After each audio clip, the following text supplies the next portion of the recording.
Gyandeep YouTube channel पर आप सबका स्वागत है।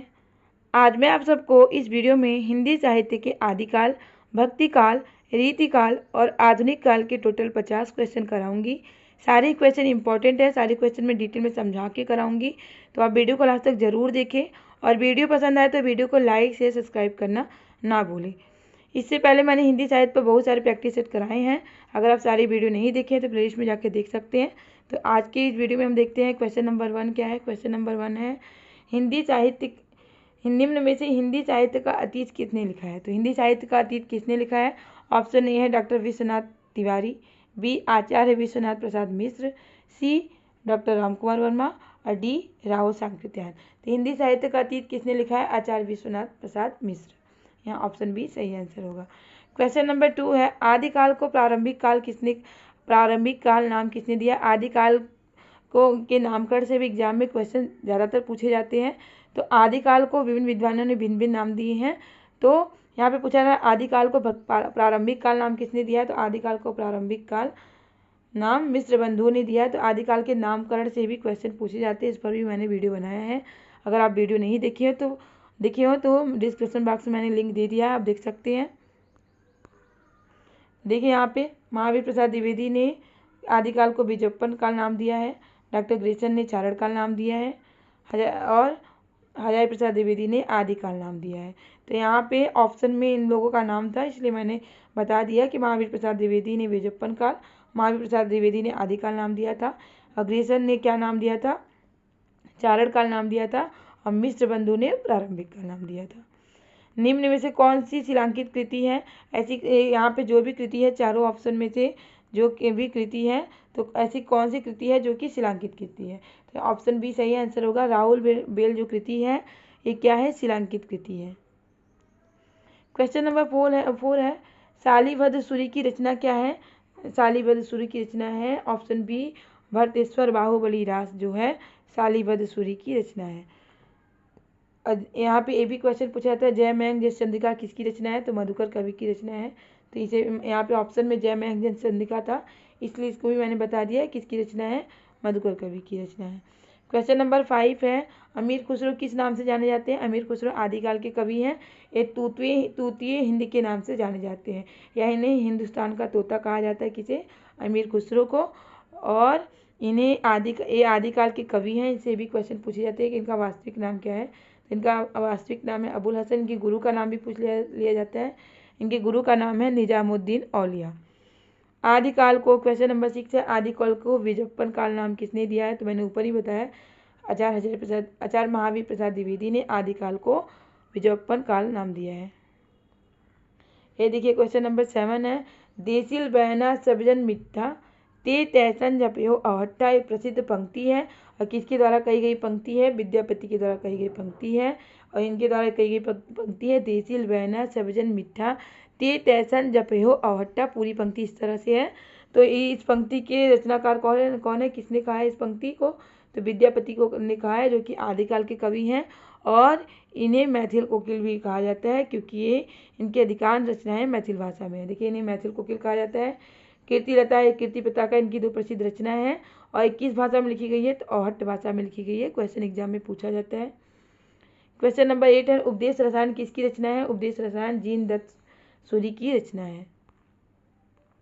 क्वेश्चन नंबर 9 है निम्न में से किस कवि को अपभ्रंश का वाल्मीकि कहा जाता है। मोस्ट इंपॉर्टेंट क्वेश्चन है। तो किसे अपभ्रंश का वाल्मीकि कहा जाता है।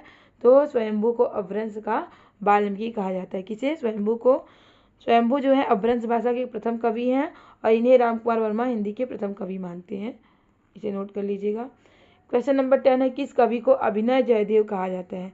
किस कवि को अभिनय जयदेव कहा जाता है। विद्यापति को ही अभिनय जयदेव कहा जाता है। तो यहाँ ऑप्शन ए सही आंसर होगा। इन्हें मैथिल कोकिल भी कहा जाता है किसे, विद्यापति को, क्योंकि इनकी अधिकांश रचनाएं मैथिली भाषा में है। क्वेश्चन नंबर 11 है निम्न में से कौन सी रचना एक व्याकरण ग्रंथ है। ये चारों ऑप्शन में से कौन सी रचना है जो कि व्याकरण ग्रंथ है।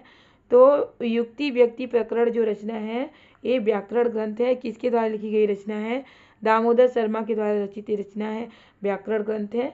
युक्ति व्यक्ति प्रकरण जो है व्याकरण ग्रंथ है। किसके द्वारा रचित रचना है, दामोदर शर्मा के द्वारा। क्वेश्चन नंबर 12 है है प्रबंध चिंतामणि के रचयिता कौन है? प्रबंध चिंतामणि के रचयिता कौन है? मेरुतुंग। ऑप्शन डी सही आंसर होगा। मेरुतुंग जो है वो प्रबंध चिंतामणि के क्या है? रचयिता है। क्वेश्चन नंबर 13 है वल्लभाचार्य द्वारा रचित ग्रंथ का नाम क्या है?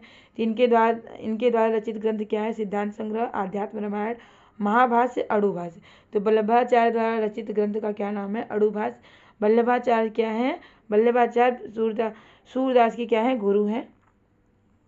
सूरदास की गुरु पूछा जाता है कौन है? तो वल्लभाचार्य है। क्वेश्चन नंबर 14 है विज्ञान गीता की रचना किसने की है? विज्ञान गीता की रचना किसने की है? केशवदास जी ने विज्ञान गीता की रचना की है।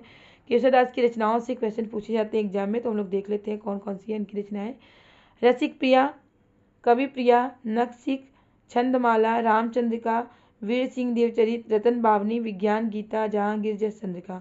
जिसमें रामचंद्रिका कई बार एग्जाम में पूछा जा चुका है, विज्ञान गीता और कवि प्रिया, रसिक प्रिया, जहांगीर जस चंद्रिका, इस तरह से कई बार इनकी रचनाएं एग्जाम में पूछी गई हैं।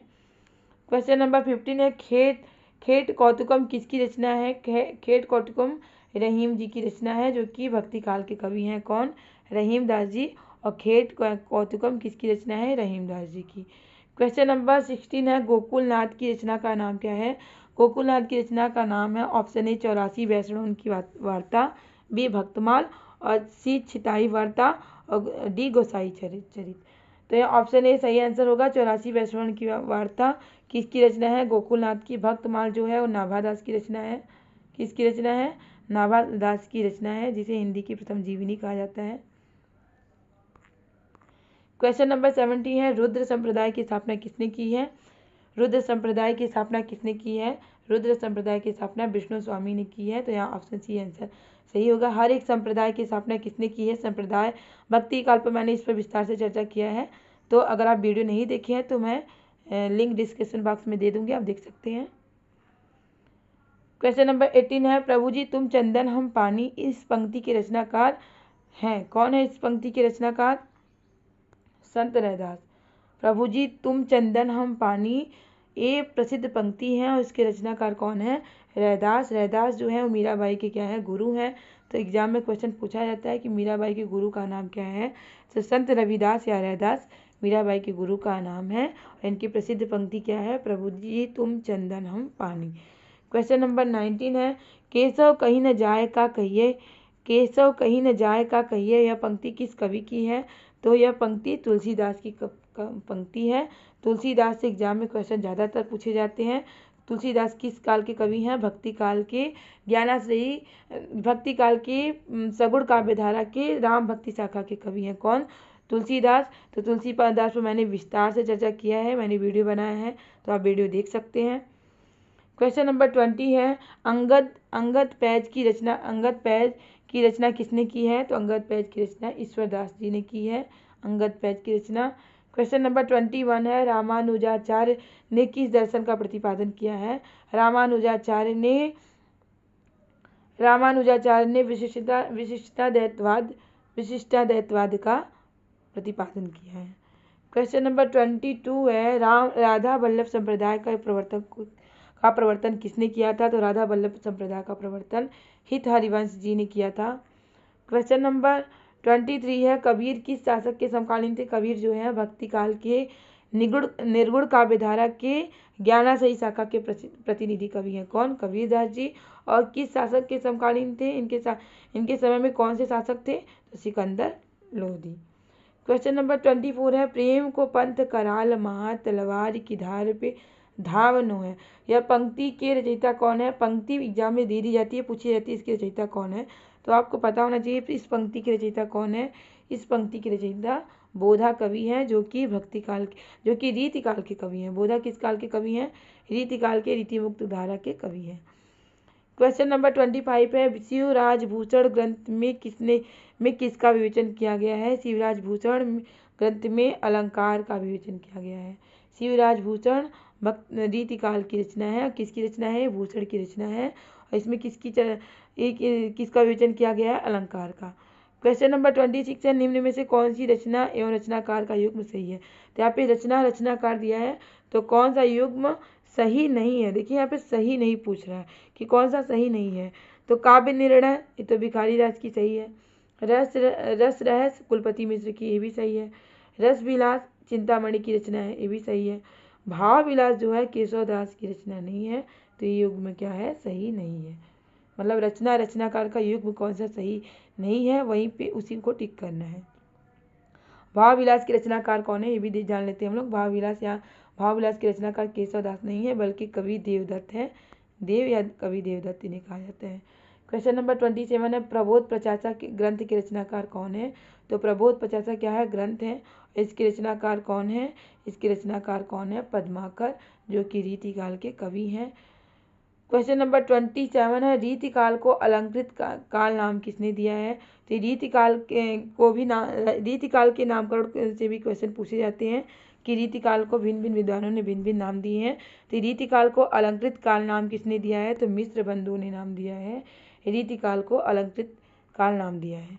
क्वेश्चन नंबर 29 है, निम्न में से किस कवि ने सतसई की रचना नहीं की है। यहाँ पे 4 कवि दिए गए हैं। ऐसे कौन से कवि हैं जिन्होंने सतसई की रचना नहीं की है। तो बिहारी ने तो सतसई की रचना की है, मतीराम ने भी की है और वृंद ने भी की है। सेनापति जो हैं वो सतसई की रचना इन्होंने नहीं की है। ये चारों कवि जो हैं रीतिकाल के कवि हैं। तो ये 3 जो कवि हैं इन्होंने सतसई की रचना की है, लेकिन सेनापति जो है इन्होंने सतसई की रचना नहीं की है। क्वेश्चन नंबर 13 है, धन्य भारत भूमि सब रत्नन की उपजावनी, इस पंक्ति के लेखक कौन है। देखिए पंक्ति दी गई है, अब पूछी जा रही है इस पंक्ति के लेखक कौन है। तो कौन है इस पंक्ति के लेखक, जान लेते हैं। तो इस पंक्ति के लेखक है ऑप्शन बी, बद्री नारायण चौधरी, जो है इस पंक्ति के क्या है, लेखक हैं। क्वेश्चन नंबर 31 है, भारतेंदु ने यात्रा वित्त संबंधी कौन सी रचना लिखी है। भारतेंदु जो कि भारतेंदु युग के प्रतिनिधि कवि हैं और इन्हीं के नाम पर भारतेंदु युग नाम पड़ा था इस युग का। तो यात्रा वित्त संबंधी कौन सी इनकी रचना इन्होंने लिखी है, तो देख लेते हैं। गया यात्रा, इलाहाबाद की यात्रा, गंगा पार की यात्रा, सरयू पार की यात्रा। सरयू पार की यात्रा जो है इनकी यात्रा संबंधी रचना है। क्वेश्चन नंबर 32 है, तदी समाज से किसका संबंध है। तो तदी समाज से किसका संबंध है, भारतेंदु हरिश्चंद्र जी का संबंध है, जो कि भारतेंदु युग आधुनिक काल की प्रथम काव्य धारा भारतेंदु युग के कवि हैं। कौन, भारतेंदु हरिश्चंद्र। क्वेश्चन नंबर 33 है, रामवृक्ष वेणीपुरी की कौन सी कृति यात्रावृत्त की है। तो रामवृक्ष वेणीपुरी की ऐसी कौन सी कृति है जो यात्रावृत्त पर है। तो पैरों में पंख बांधकर इनकी जो कृति है वो यात्रावृत्त पर है, आधारित है। क्वेश्चन नंबर 34 है, निम्न में से कौन सी रचना एवं उसके रचनाकार का युग्म सही नहीं है। देखिए यहाँ पे फिर से क्वेश्चन दे दिया कि कौन सा युग्म सही नहीं है रचनाकार को लेकर। तो कविता कौमुदी जो है किसकी रचना है, रामनरेश त्रिपाठी की, ये तो सही है। हिम कीर्तनी किसकी रचना है, माखनलाल चतुर्वेदी को क्या कहा जाता है, एक भारतीय आत्मा कहा जाता है। हिम कीर्तनी किसकी रचना है, माखनलाल चतुर्वेदी की। हल्दी घाटी किसकी रचना है, श्याम नारायण पांडे की रचना है, ये भी सही है। लेकिन रसवंती जो है सिया राम शरण गुप्त की रचना नहीं है। तो यहाँ पूछा जा रहा है कौन सा ऑप्शन सही नहीं है। तो यहाँ पे यही ऑप्शन सही होगा क्योंकि ये सही नहीं है। तो रसवंती किसकी रचना है, रामधारी सिंह दिनकर की रचना है, क्या है, एक कविता है। क्वेश्चन नंबर 35 है, अधिकार खोकर बैठना यह महादुष्कर्म है, इस पंक्ति के रचयिता कौन है। ये पंक्ति किसने कही है। तो ये पंक्ति मैथिली शरण गुप्त जी ने कही है कि अधिकार खोकर बैठना महादुष्कर्म है। और मैथिली शरण गुप्त जो है वो प्रथम राष्ट्र कवि माने जाते हैं। इन्हें राष्ट्र कवि की उपाधि दी गई थी, किसे, मैथिली शरण गुप्त को। क्वेश्चन नंबर 34 है, भारत भारती का प्रकाशन किस वर्ष हुआ था। तो भारत भारती का प्रकाशन 1914 ईस्वी में हुआ था। और इसी रचना के लिए इन्हें भारत भारती किसकी रचना है, भारत भारती मैथिली शरण गुप्त की रचना है। और इसी रचना के लिए इन्हें राष्ट्र कवि की उपाधि दी गई थी। किसने दी थी, महात्मा गांधी जी ने मैथिली शरण गुप्त को। क्वेश्चन नंबर 37 है, संपत्ति शास्त्र के लेखक कौन है। संपत्ति शास्त्र के लेखक हैं आचार्य महावीर प्रसाद द्विवेदी, जो कि द्विवेदी युग के प्रतिनिधि कवि हैं और इन्हीं के नाम पर द्विवेदी युग का नाम पड़ा था। क्वेश्चन नंबर 38 है, साकेत महाकाव्य। साकेत क्या है, महाकाव्य है का सर्वाधिक मार्मिक सर्ग क्या है। इसका सर्वाधिक मार्मिक सर्ग है 9वां सर्ग जो है मार्मिक सर्ग है, क्योंकि इसमें उर्मिला के विरह का वर्णन किया गया है। साकेत के राम काव्य पर आधारित एक महाकाव्य है और इसमें उर्मिला के के वीरा का वर्णन किया गया है किस किस सर्ग में, 9वें सर्ग में। इसलिए ये सर्ग क्या है, सबसे मार्मिक सर्ग है। क्वेश्चन नंबर 39 है, निराला किस पत्रिका से संबंधित है। तो इसमें संबंधित नहीं है। देखिए पूछा जा रहा है कि इसमें निराला चार पत्रिका दी गई है, किस पत्रिका से संबंधित नहीं है। तो इंदु जो पत्रिका है इससे निराला संबंधित नहीं है, बाकी सुधा, समन्वय, मतवाला ये तीनों पत्रिका से संबंधित है। इंदु के संपादक कौन थे, जयशंकर प्रसाद जी थे, जो कि छायावादी के जनक माने जाते हैं, छायावाद के पितामह माने जाते हैं। क्वेश्चन नंबर 40 है, कामायनी में श्रद्धा किसका प्रतीक है। कामायनी जो है महाकाव्य है, किसकी रचना है, जयशंकर प्रसाद की रचना है। तो इसमें पूछा जा रहा है कि श्रद्धा किसका प्रतीक है। तो श्रद्धा हृदय का प्रतीक है। और कामायनी में कितने सर्ग हैं, कामायनी में 15 सर्ग है। तो कामायनी पर विस्तार से मैंने चर्चा किया है, मैंने वीडियो बनाया है जिसमें मैंने कामायनी के 5 सर्ग में कितने सर्ग है बताया है, कामायनी में क्या किसका प्रतीक है, इस पर मैंने विस्तार से चर्चा किया है। तो आप वीडियो देख सकते हैं, लिंक मैंने दे दिया है। क्वेश्चन नंबर 41 है, हिंदी में स्वच्छंदतावाद का कवि कौन कहा जाता है। हिंदी में स्वच्छंदतावाद का कवि कहे जाते हैं कौन, श्रीधर पाठक। क्वेश्चन नंबर 42 है, अरुण या मधुमय देश हमारा किसने कहा है। ये पंक्ति किसके द्वारा कही गई है, कार्नेलिया के द्वारा कही गई पंक्ति है ये। क्वेश्चन नंबर 43 है, छायावाद को स्थूल के प्रति सूक्ष्म का विद्रोह किसने कहा है। बहुत ही इंपॉर्टेंट पंक्ति है, तो ये कई बार एग्जाम में पूछा जा चुका है। स्थूल के प्रति सूक्ष्म का विद्रोह किसने कहा है छायावाद को। तो डॉक्टर नगेंद्र ने छायावाद को स्थूल के प्रति सूक्ष्म का विद्रोह कहा है। क्वेश्चन नंबर 44 है, सूर्य का स्वागत काव्य कृति के रचयिता कौन है। सूर्य का स्वागत काव्य कृति के रचयिता कौन है, दुष्यंत कुमार। क्वेश्चन नंबर 45 है, साखी किस कवि का काव्य संग्रह है। साखी ऐसे किस कवि का काव्य संग्रह है। तो साखी विजय देव नारायण शाही का क्या है, काव्य संग्रह है। क्वेश्चन नंबर 46 है, हम बिस्पाई जन्म के इस काव्य कृति के रचनाकार कौन है। हम बिस्पाई जन्म की इस काव्य कृति के रचनाकार है बालकृष्ण शर्मा नवीन। क्वेश्चन नंबर 47 है, निम्न में से कौन सी रचना एवं रचनाकार का युग्म का नाम सही नहीं है। बताइए कौन सा सही नहीं है। फूल नहीं रंग बोलते हैं, ये तो सही है, केदारनाथ अग्रवाल की रचना है। उस जनपद का कवि है, त्रिलोचन शास्त्री की रचना है, ये भी सही है। सीढ़ियों पर धूप, ये सही नहीं है, शमशेर बहादुर सिंह की रचना नहीं है। संसद से सड़क तक, ये भी सही है, ये क्या है, सुदामा पांडे धूमिल की रचना है। तो सीढ़ियों पर धूप ये शमशेर बहादुर की रचना नहीं है, बल्कि रघुवीर सहाय की रचना है। तो यहाँ ऑप्शन सी गलत होगा, क्योंकि पूछा जा रहा है कौन सा युग्म सही नहीं है। क्वेश्चन नंबर 48 है, सूरदास किस उपन्यास का चर्चित पात्र है। तो सूरदास किस उपन्यास का चर्चित पात्र है। ऑप्शन ए गोदान, बी कर्मभूमि, सी रंगभूमि और डी कायाकल्प। तो सूरदास जो है रंगभूमि उपन्यास के क्या है, चर्चित पात्र है कौन, सूरदास, जो कि किसका उपन्यास है, प्रेमचंद जी का। क्वेश्चन नंबर 49 है, झीनी झीनी बीनी चुनरिया किस उपन्यासकार की रचना है। तो झीनी झीनी बीनी चुनरिया अब्दुल बिस्मिल्लाह की क्या है, रचना है। लास्ट क्वेश्चन है, क्वेश्चन नंबर 15, अंजो दीदी किस विधा की रचना है। देखिए विधा भी पूछ ली जाती है, तो अंजो दीदी नाटक विधा की रचना है। क्या है, अंजो दीदी नाटक विधा की रचना है। और इसके रचनाकार कौन है, उपेंद्र नाथ अस्क जी जो हैं वो अंजो दीदी नाटक के क्या हैं, रचनाकार हैं।